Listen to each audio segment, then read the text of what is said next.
Bezodagi shu uyda kimdir 24 soat yashab bersa aka $100 beraman.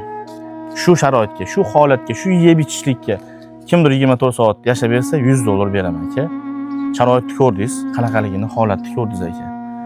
Biz yuribmiz, masalan, noshukrchilik qilib yuribmiz-da, bunaqa sharoitni ko'rib, Xudoga shukr qilyapmiz-da biz.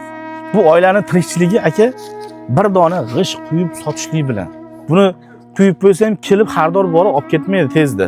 Donasi 400 so'm, 500 so'mdan qayerdandir topishadi. Buni yuklashish ham bir azob narsa aka. 2000 dona quysa, albatta 2500 dona quysagina keyin kimdir kelib olib ketadi. Mingtasiga kelmaydi. Endi aka qish oyichi, qishda g'ish quyib bo'lmaydi. Qishda g'ish quyib bo'lmasligini mayli, derazada oynak yo'q, oynak aka. Derazada oynalar yo'q, ko'rdingiz aka. Naves yo'q. Mana tandirda ko'rayotgan bo'lsanglar, tandirda ustida navesi yo'q aka, ochiqlikda. Yorda ham, qorda ham, toshda yog'sa ham, yomg'irda ham o'sha yerda non yopadi.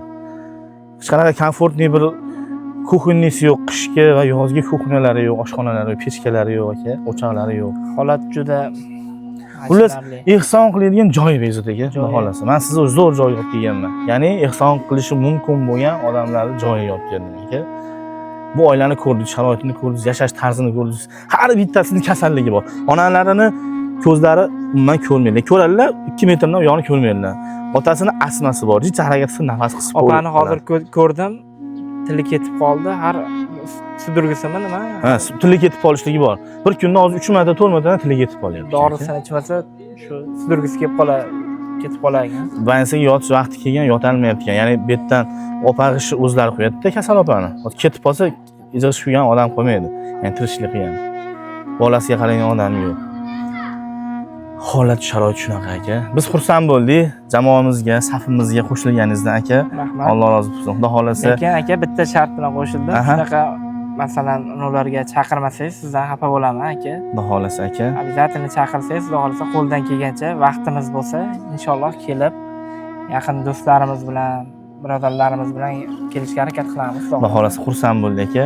Sizni safimizda, jamoamizda ko'rib xursand bo'ldik. Xudo xolasa yana kutib qolamiz. Kimdir biz safimizga, jamoamizga qo'shilmoqchi bo'lsa, kelib bemalol xabar olib ketishlar mumkin uydan. Ya'ni kimki ehsonini shekka yo'lantirayotgan bo'lsa, har bittasi bizning safimizda, bizning bitta jamoamizda aka. Xursand bo'ldim aka. Alloh rozi bo'lsin. Salomat bo'ling aka. Keyingi loyihalarimizda ham siz bilan birgalikda bo'lamiz aka. Xudo xolasa aka.